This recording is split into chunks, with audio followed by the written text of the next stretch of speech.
नमस्कार जय जगन्नाथ मु आलोक आपण मानक स्वागत करुच्ची मो चैनल को। आज मु आपण मानक पई नेकी आसीची लड्डू रेसिपी। एटा बनैबा बहुत ही सहज बहुत ही टेस्टी। आकु आपण माने बनैकी बहुत दिन जाए स्टोर करके रखि परिबे, बिल्कुल खराब होबनी। घरे थिबा किछि जिंस रे अति सहज रे बनै परिबे। तो चलंतु डेंड करी रेसिपी स्टार्ट करिबा। आज मु आपण मानक पई नेकी आसीची अटा आउ बेसन रे लड्डू रेसिपी। एटा देखा जाउची जेमिति खाइबा को भी सेमिति। आपण आकु गोटे थर बनेकी खाइले बारंबार बनेकी खाइबा को इच्छा हबो। मार्केट को तो बिल्कुल भूली जिवे। आगो को आसुची राखी पूर्णिमा, मार्केट रु न किनिकी घरे थिबा 2-3 टी जिंस रे कम समय रे आसंतु बनेबा एई सुपर टेस्टी लड्डू रेसिपी। एथिरु गोटे भांगिकी देखुची, देखंतु एटा केते भल भाबरे सेट होईची। एबे चलंतु जाननबा कोन कोन सामग्री दरकार हेबो। लड्डू बनैबा पई एठी मु गैस को ऑन करके गोटे कड़ाईटे बसैची। सेथिरे किछि घियो पकेकी ड्राई फ्रूट्स को फ्राई करके प्रथमे रखिदबा।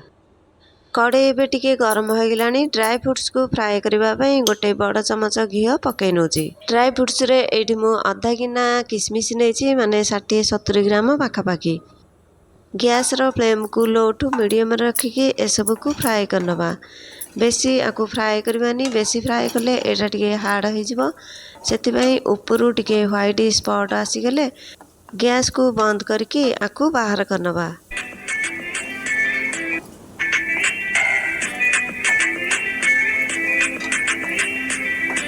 देखंतु सबु किसमिस गुड़िक भल भाव में फ्राए हो गलानी, व्हाइट व्हाइट देखा जाउची। एबे चलंतु गैस को बंद करके आकु गोटे प्लेट को बाहर करनबा।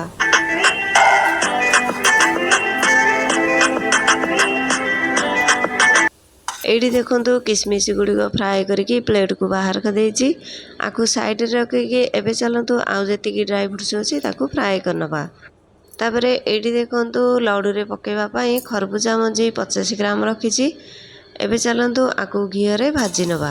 एडी देखंतु गैस रो फ्लेम को लो टू मीडियम रखिके हल्का आकु भाजी नबा, जेमिति गोल्डन ब्राउन कलर आसी जिवो। मो पाखरे 2 प्रकार ड्राई फ्रूट्स तला, ताकू पकेकी लड्डू बनैबी। आपनक पाखरे काजू, किसमिस, बादाम जहा भी थिबो आपनक इच्छा अनुसार पकै परिबे। देखंतु एटा बे भल भाव रे भाजी हो गलानी, तार कलर भी टिके चेंज हो गलानी। एटा फुटुची, देखंतु साउंड आसुची। एबे गैस को बंद करके पुणी आकु 1-2 मिनिट भाजी नबा, जेमती भल भाव रे भाजी हो जिवो। देखंतु एटा बे भल भाव रे भाजी गलानी, आर कलर भी टिके चेंज हो गलानी। गैस को बंद करके चलंतु गोटे प्लेट को बाहर करनबा।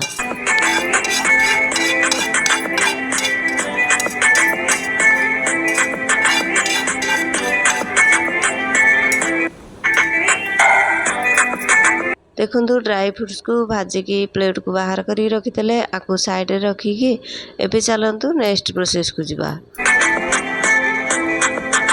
इट देखंतु जो कड़े रे ड्राई फ्रूट्स को फ्राई करतले सेही कड़े रे गोटे कप पाखापाखी, माने टिके कम घियो पकै नउची। एका थरे के आमे पकेबानी, आधा आधा करके पकेबा। एबे आधा पकेबा, परे दरकार हेले आउ आधा पकेबा। एबे अधा पकेकी बेसन को भाजी नबा, परे दरकार हेले आउ अधा पके नबा। एडी देखंतु जो कप रे मापिकी आमे घियो नैथिले सेही कप रे मापिकी आमे बेसन गोटे कप पके नबा। देखंतु घियो बे टिके गरम हो गलानी, सेतिरे गोटे कप बेसन को पके नउची। तापरे जो कप रे मापिकी आमे बेसन गोटे कप पकेले सेही कप रे मापिकी गोटे कप अटा पके नउची। तापरे गैस रो फ्लेम को लो करके टिके टाइम देके अटा आउ बेसन को भल भाव रे भाजी नबा। जदि गैस रो फ्लेम को मीडियम रखिकी आकु भाजीबा, एटा जळी जिवो। लड्डू बनेले एते टेस्ट लागिबनी। आमे जदि सबु जिंस को मेजरमेंट हिसाब रे पकेकी आमे लड्डू बनेबा, ताहले लड्डू परफेक्ट हबो, खाइबा को बहुत ही टेस्ट लागिबो। देखंतु एटा भाजीबार 5-6 मिनिट हे गलानी, आर टिके कलर चेंज हे गलानी। आकु जेते भाजीबा एटा पतला हवा को लागिबो। देखंतु आकु भाजीबार 10-12 मिनिट एबे हे गलानी। तापरे घियो आमे अधा रखितिले एइथरे पकेकी भाजी नबा। एका थरके सबु घियो पकेकी जदि आमे भाजी थांते ଏଇଟା ଟିକେ ଅଧିକ ଘିଅ ଲାଗିଥାନ୍ତା, ସେଥିପାଇଁ ଅଧା ପକାଇକି ଆକୁ ଭାଜିଗଲା ପରେ ପୁଣି ଆଉ ଅଧା ପକାଇକି ଯଦି ଭାଜି ନେବା ତାହେଲେ ବେଶୀ ଘିଅ ଲାଗିବନି।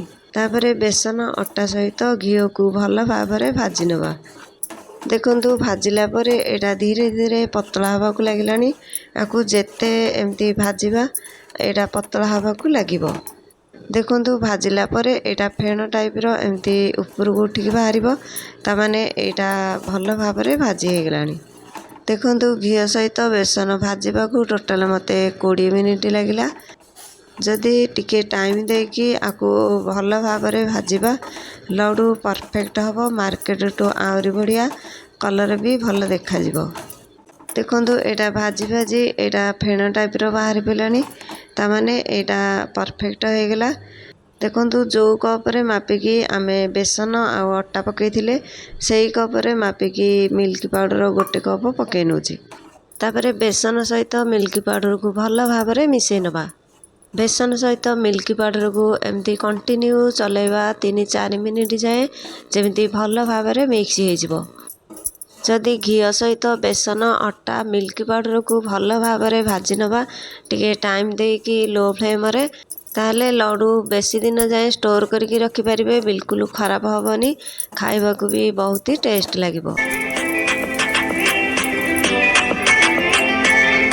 ଏଇଥିରେ ମୁଁ ଆଉ ଘିଅ ପକାଇଲିନି। ଆପଣଙ୍କର ଯଦି ଦରକାର ହେବ ପୁଣି ଆଉ ଟିକେ ଘିଅ ପକାଇକି ଏଇଥିରେ ଭାଜି ନେବେ। ଦେଖନ୍ତୁ ମାର୍କେଟରେ ବହୁତ ପ୍ରକାର ମିଠା ମିଳିଥାଏ, କିନ୍ତୁ ବହୁତ ରେଟ୍ ସେମାନେ ନିଅନ୍ତି। କିନ୍ତୁ 2-3ଟି ଜିନିଷରେ ଆଜି ଆମେ ଲଡ଼ୁ ବନେଇବା। ଏତେ ଟେଷ୍ଟ ଲାଗିବ ଆପଣ ଥରେ ବନେଇଲେ ବାରମ୍ବାର ବନେଇବାକୁ ଇଚ୍ଛା ହେବ। ଦେଖନ୍ତୁ ବେସନ ସହିତ ମିଲ୍କ ପାଉଡ଼ରକୁ ଏମିତି ଭାଜିବାର 3-4 ମିନିଟ୍ ହେଇଗଲାଣି। ଏଇଟା ଭଲ ଭାବରେ ମିକ୍ସ ହେଇଗଲାଣି। ଗ୍ୟାସ୍କୁ ବନ୍ଦ କରିକି ଏବେ ଚାଲନ୍ତୁ ଆକୁ ଗୋଟେ ବାଉଲକୁ ବାହାର କରିନେବା।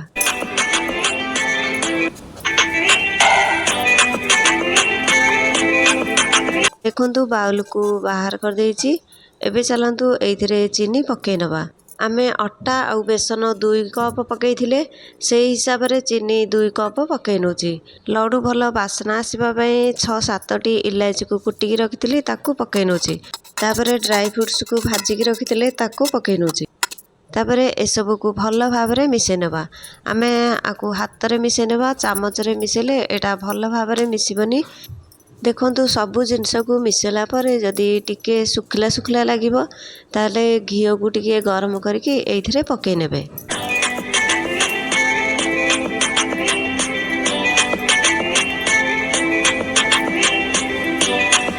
ଦେଖନ୍ତୁ ସବୁ ଜିନିଷକୁ ଭଲ ଭାବରେ ମିଶାଇ ଦେଇଛି। ଏଇଠି ମୋତେ ଘିଅ ଏକ୍ସଟ୍ରା ପକାଇବାକୁ କିଛି ଦରକାର ପଡ଼ିଲାନି। ଯଦି ଆପଣଙ୍କୁ ଦରକାର ପଡ଼ିବ ତାହେଲେ ଏଇଥିରେ ପକାଇ ନେବେ। ସବୁ ଜିନିଷକୁ ଭଲ ଭାବରେ ଆମେ ଏବେ ମିଶାଇ ଦେଲେ। ଏବେ ଚାଲନ୍ତୁ ଏଥିରେ ଲଡ଼ୁ ବନେଇ ନେବା। ତାପରେ ମିକ୍ସଚରକୁ ହାତରେ ଏମିତି ଟିକେ ଟିକେ ଧରିକି ଏମିତି ଗୋଲ ଗୋଲ କରିକି ବନେଇ ନେବା। ଗୋଟେ ହାତରେ ଏମିତି ଧରିକି ପ୍ରଥମେ ତାକୁ ଟାଇଟ୍ କରିକି ଟିକେ ବାନ୍ଧି ଦେବେ, ଯେମିତି ଖୋଲିବନି। ତାପରେ ଆଉ ଗୋଟେ ହାତରେ ଏମିତି ତାକୁ ରଖିକି ଗୋଲ ଗୋଲ କରିନେବେ।